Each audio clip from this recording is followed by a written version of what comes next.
said, we begin class 3.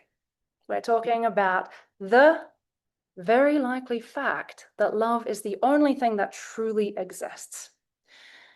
Last class, we dove deep into the mechanics behind the belief in separation, what that creates, specifically subconscious guilt, the solution the mind came up with to try and avoid facing the guilt, which was to project the concept of an entire universe, to create through projection, which we can do, so that we could project ourselves into the illusion as a way to hide from the guilt in our subconscious mind. I know it is a radical idea, but I really challenge you guys to go out and find a better one. There's a lot of people debating what this reality is, what this universe is. Some people believe it's mental. So we have the people who are materialistic or some people believe it's material, right? They believe that it's just here. I really do not think that it is that simple. I do not think that this world actually exists and that it somehow turned up out of nowhere and we're just accidentally here. I think everything has an answer, and the best answer I have ever found in my 18 years of wanting to understand who and what we are as humans and what it means to be happy is that everything that we see is a mental projection. Of course, it is not a mental projection of your own individual mind. There is no individual ego really here. It's one mind. It's a mental projection of the one Christ mind. And if you think about the fact that we are all one mind, then it makes sense that we could have the creative power to do something like this. If we create through thought, it is absolutely possible that if we think that we're separate from love and that creates subconscious guilt and we're afraid of turning around and facing that, we could come up with a ginormous story that allows us to create a universe, project ourselves into it as a way to hide from that guilt so that we can hopefully feel better. And one of the things that I said in the last class, which I just think it's really quite funny if you think about it, this whole universe is very possibly the solution to the ego's problem of guilt that backfired. I think this whole thing is a potential solution that backfired. And if you look at people walking around trying to figure out how to find happiness, you're going to see that this may not be that solution, projecting into the world and walking around and blaming what you think you see in the external world as the cause of your challenges definitely isn't working. It isn't working. So this is what we talked about in depth last week. I said that it is truly the biggest leap psychologically to wrap your head around the split from love, the subconscious guilt, the projection, the creation of the universe, and our interaction with that. And so if there is anything that feels unanswered, please go back and watch class 2 again and again and again, because if you understand those principles, everything else is downhill from here. Everything else is downhill from here. I wrote this down so that I didn't miss anything. I'm going to say it perfectly so that there's no confusion. We looked at how the physical universe is an illusion, a dream created by the ego to hide from the terrifying but false belief that we have separated from love or God. This worldview assumes that ultimately only God, reality, love is real, which is perfect, formless, unconditional love existing in the eternal present now. Everything else that is not that, which we can experience, by the way, and we're going to do exercises today. Everything else that is not this fundamental reality of pure unconditional love that exists in this eternal present moment must be a projection of fear. The goal of this work, specifically radical forgiveness, is not to create a better projection. We do not want to create a better illusion for ourselves, a better dream. What we want to do is we want to wake up out of the dream of separation through the practice of radical forgiveness, recognizing that what you think is happening to you never actually happened to you, because this projection, what we think is the physical world, is not ultimate reality. And that is the essence of this work. To stick with our analogy about the snake, Basically, the snake isn't real. That is what we dove into in last class. The snake isn't real. It is a mental projection that we are imposing upon reality. The rope in our analogy is reality, it's truth, it's love, it's God. And so what we're attempting to do is actually pierce through the snake and see the truth. The biggest pitfall of the work at the beginning of your journey is that when you start learning about the illusion, the snake, the physical world, if you start walking around looking at everything, saying, this isn't real, this isn't real, this isn't real, this isn't real, the snake isn't real, the projection isn't real, my judgments aren't real, my body isn't real, this world isn't real, if you start doing that without piercing through it and starting to land in the truth, you will begin to reinforce that you aren't real in the subconscious mind, because how you define what you think is out there is how you define yourself.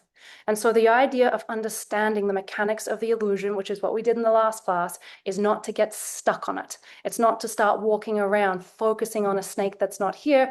It's to understand how it got there. It's to understand what it is so that you can realize that not only is the snake not real, not only is your projection not real, but that there is something else here. There is something else that is far more real, right? So we have to pierce through the illusion.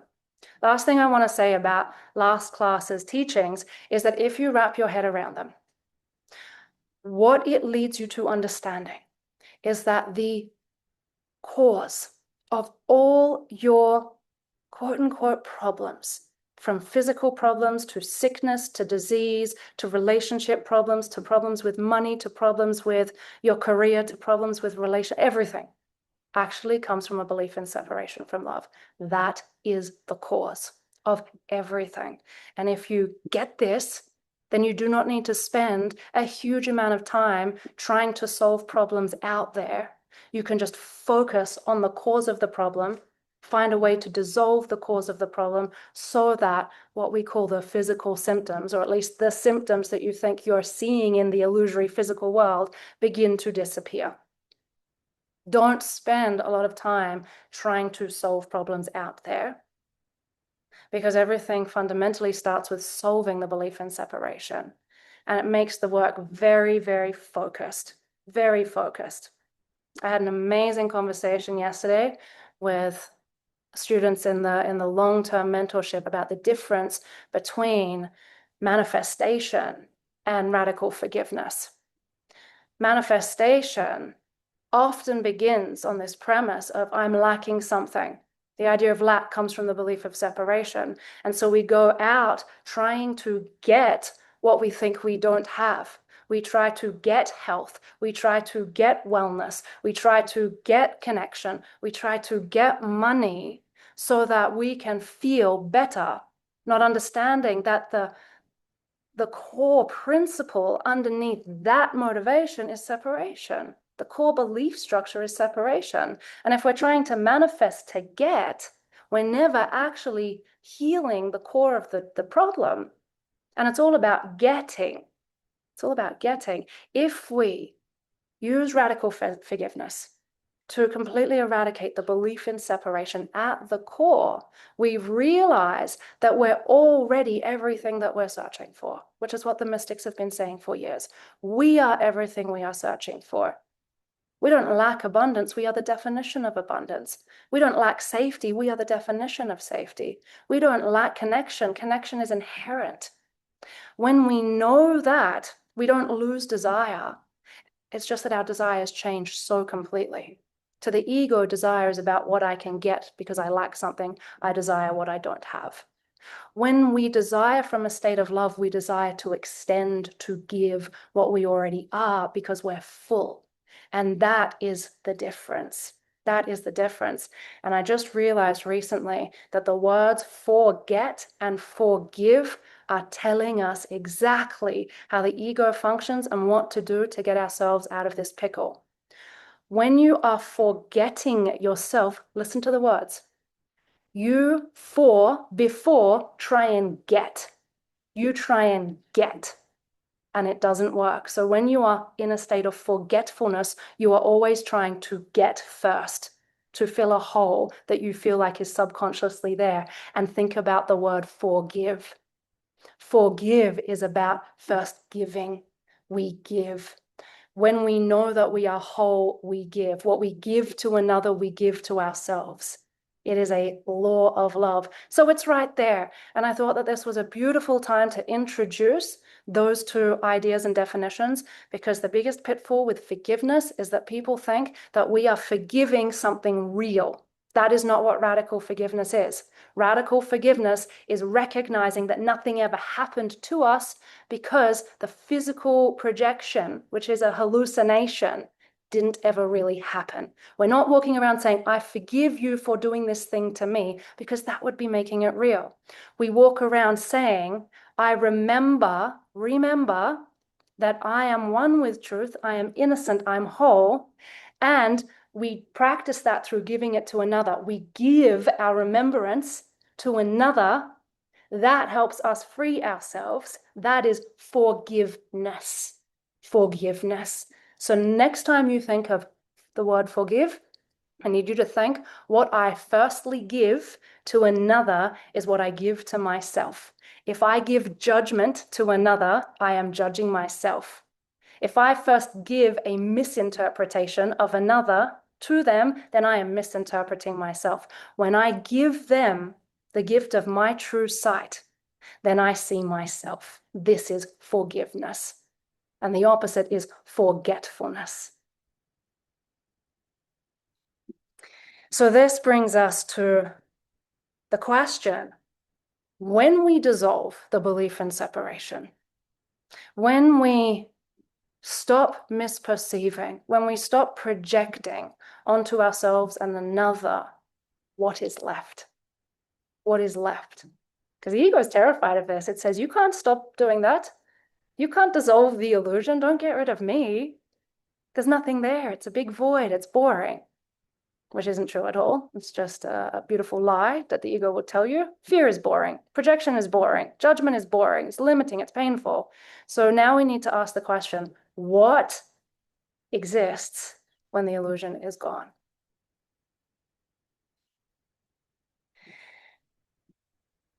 The thing about love is that I cannot define it for you in words. That is impossible. In the same way that I cannot define God for you in words. What I can do is I can guide you into an experience of love itself. And so this is what we're going to do, and we're going to do it now. So today's exercise begins early. So find a place where you can sit, and you can sit up straight, and you can close your eyes. And you can take a big, deep breath in. And you can sigh out all the stale air in your lungs. And then take another deep breath in. Deciding that for the next 10 minutes, you're going to focus. You're going to be present. Because theory without experience is nothing. And we're going to begin with the first exercise from back in class 1, where I ask you to ask yourself, am I here?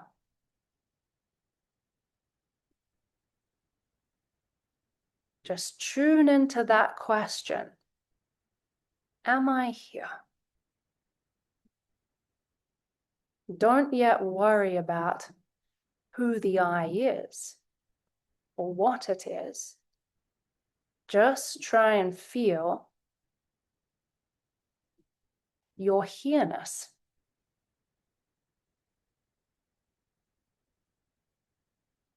And if you are unsure, try with all your might, all your free will power to stop existing.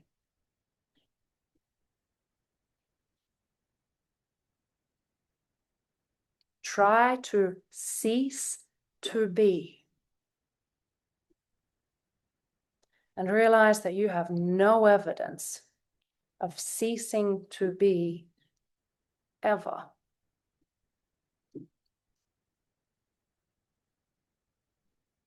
You have no evidence that even when the body dies, that you cease to be. Try and touch this eternal existence that is right here, right now, so close to you that you can't even find the difference between yourself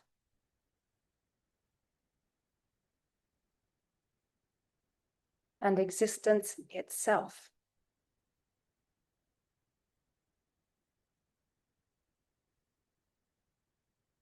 And now start to look for a place where this moment, your existence, this nowness begins and ends. Look for some sort of geographic location where you could definitively say, oh, that's where my existence begins and that's where it ends. And realize you can't find it. And I don't mean a thought about beginning and ending, I mean an experience.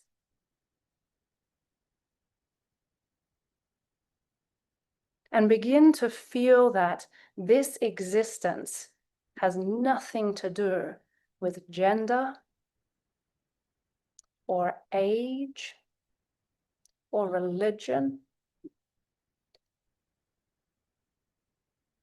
It has nothing to do with imagination or thought forms or ideas.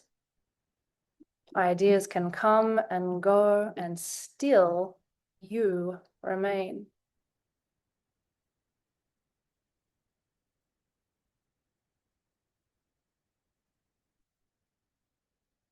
Begin to search for a split, a division within your existence. See if there are fragments or parts in truth, not imagined fragments, not imagined parts, not thought forms, but an actual split in the nowness of you.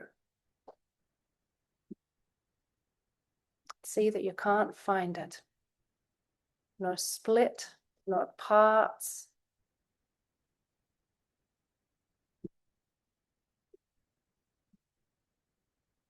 And so we begin here. Today I'm going to introduce a more advanced process. What I'm going to have you do now is imagine, I'm going to use imagination to project the idea of your life in front of you.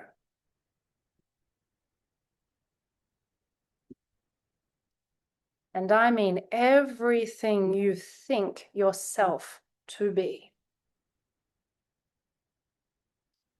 Now, what I want you to see is your past, your history, your memories, your thoughts, your worldviews, your ideas, your hopes, your fears, your emotions. Just keep projecting in front of you everything that you think is you. Images of what you look like at your best, at your worst. Images of your past. Keep pouring everything into this projection. You might even see your relationships, family, your career, travels, favorite animals, until there's this huge cloud of data in front of you. Nature. Everything you think to be your life your experience, the world. So much stuff there that you can't really see it all at once. And notice that even if you just stand back and look at it, your existence is still right here. Really doesn't have anything to do with any of that. So tune back into your existence. Ask yourself again, am I here? Yes. Try and stop existing. You can't. Feel that your existence is not an image or a thought or a memory or a agenda or a hope or a fear. None of that. And so from your existence, you are looking at all this data, stuff that you call life, specifically your life.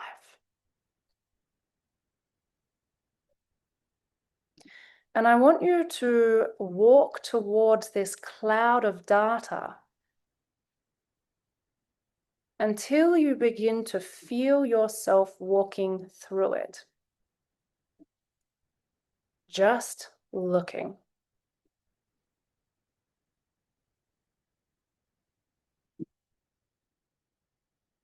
Currently playing the witness.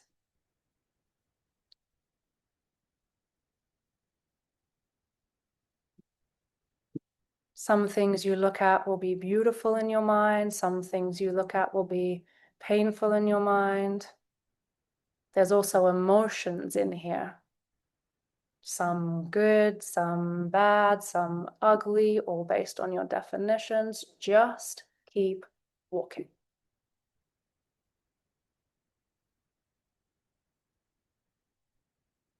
Reminding yourself step by step, I am here. I am this perfect, eternal nowness. Keep walking. Do not attach to any story. If you're brave enough, you can even ask yourself, I wonder if any of this is really who I am. Maybe it's not. And eventually you just walk out the other side. And on the other side, in front of you, is this infinite light.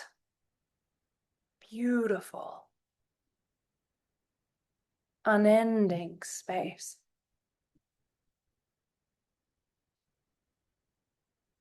More than seeing it with your eyes, you feel it.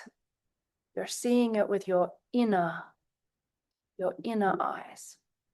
You're feeling it with your inner eyes. And it is so exquisite that you cannot help but keep walking into this light.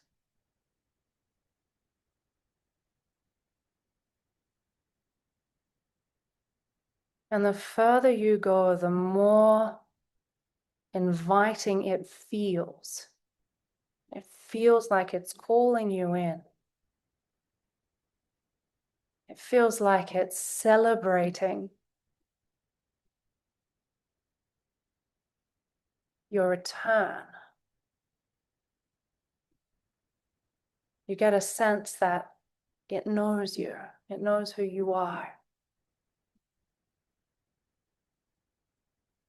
And that there is more here than you could possibly ever imagine at the conscious level. It feels like you are being completely seen as you go deeper and deeper into this light. In fact, the further you go, the less physical you feel. Until you look down and realize there is no body here. It's just this knowing of self. And at first it feels like this light is just surrounding everything that you are. but within no time at all, it feels like it's entering the center of what feels like yourself, and it's filling you up in every single way, and then radiating outwards back into itself, until all of a sudden you cannot feel or find an inside or an outside, a you separate from this. It's all just this radiating, perfect love.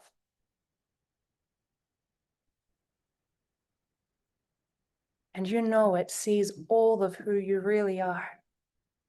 There is nothing hidden, no nook, no cranny, no secret, just complete openness and light. And now you ask yourself once again, am I still here? Try and stop existing. Do everything you can. Squeeze, try.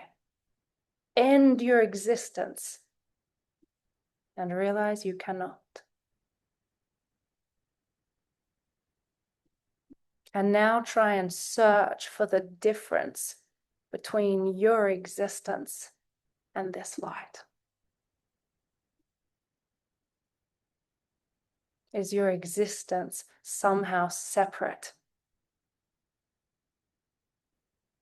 from this unending, exquisite, all-knowing light? And realize you cannot find any separation between the two. But this is only the beginning. Now, inside of this experience, you're going to ask, love, are you here?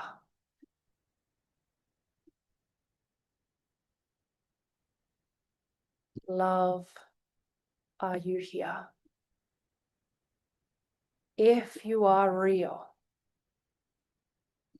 and if this eternal existence that I cannot get rid of and this light are real, and the only thing that I can find in truth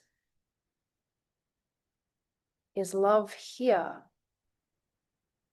and does that mean this is love too?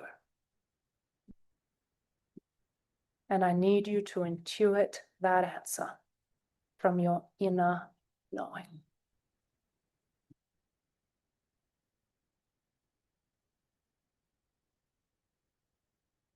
Ask another question. Love, do you know who I am in truth? And intuit that answer.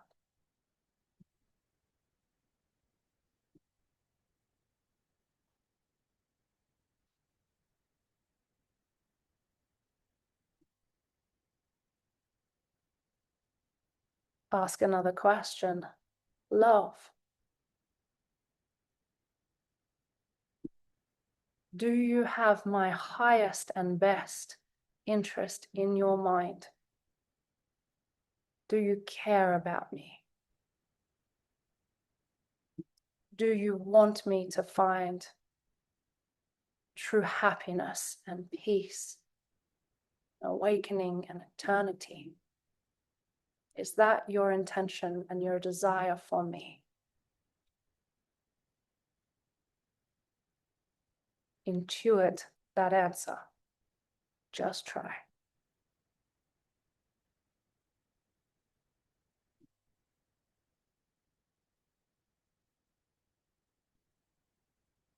Ask, love, is everybody else in their true nature also here in this existence?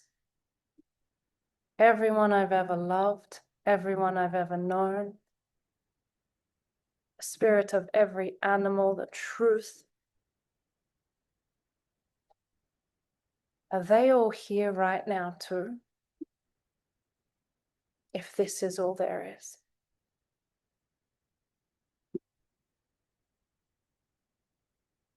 Listen and feel for that answer. Intuit the answer.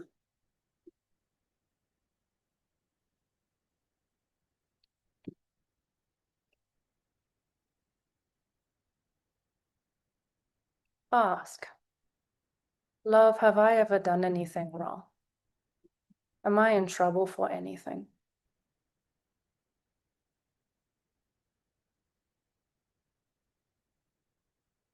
Intuit the answer.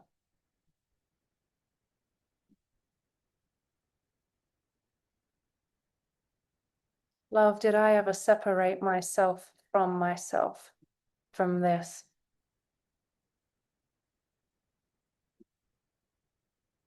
Is the creator, God, source, upset or angry with me in any way for separating myself? Listen for the answer.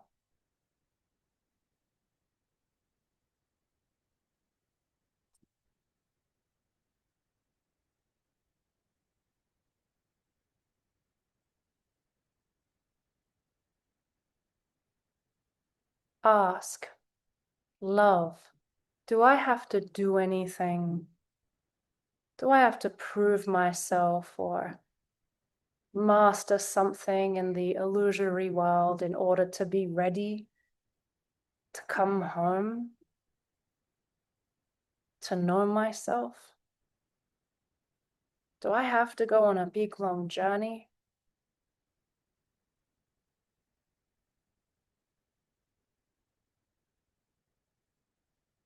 Do I have to do that? Do I have to wait another 6 lifetimes to be ready to wake up? Ask love.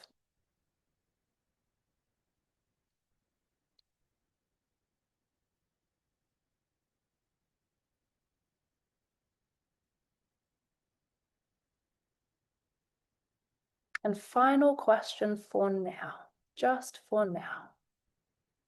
Love, is there any fear or hatred or violence or cruelty in truth? Is that true about who I am, who any of us are at any level?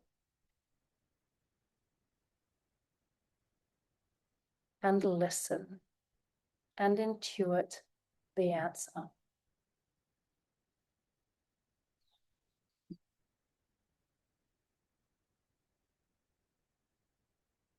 Receive those answers deeply into your mind. It begins in your mind and it ends in your mind.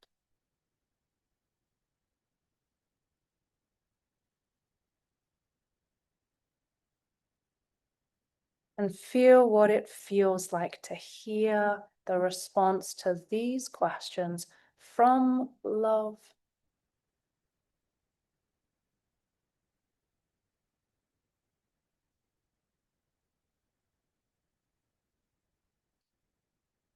And if you're hearing clearly, the experience may be so exquisite and so relieving and so peaceful and kind that you may have entirely forgotten about that big cloud you walked through just a few minutes ago.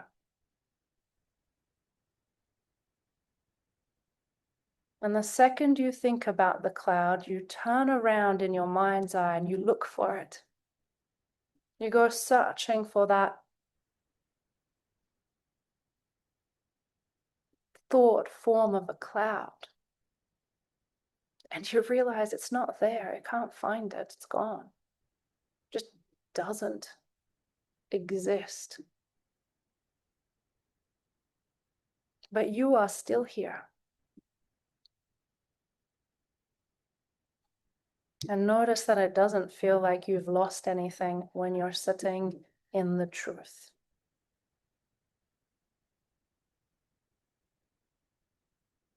This teaching is You are giving up nothing, a big cloud of smoke and mirrors, for everything, the truth of who you always have been, who you are, and who you will always be.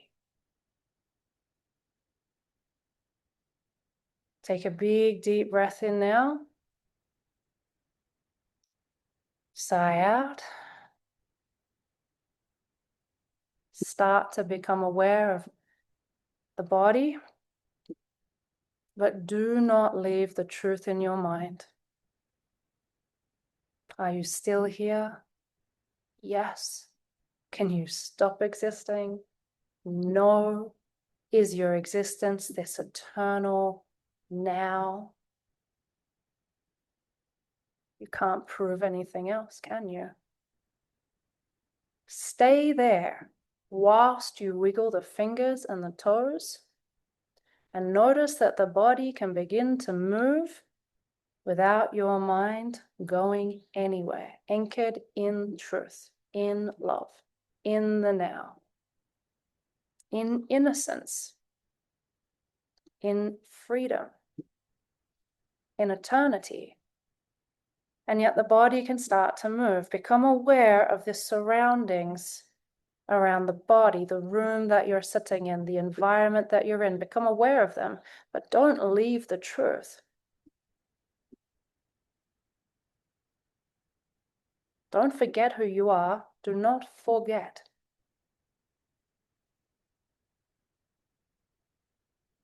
There's nothing you need to get. Only forgive. Give yourself the gift of sight, true sight, remembrance.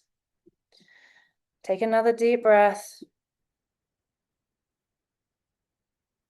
Become aware that you're still here with us in this class. And slowly, slowly blink your eyes open, but do not lose your center. Even with the eyes open, physical eyes are designed to see in separation. Things, thought forms manifest into different parts. That's fine. Don't forget your oneness in the mind.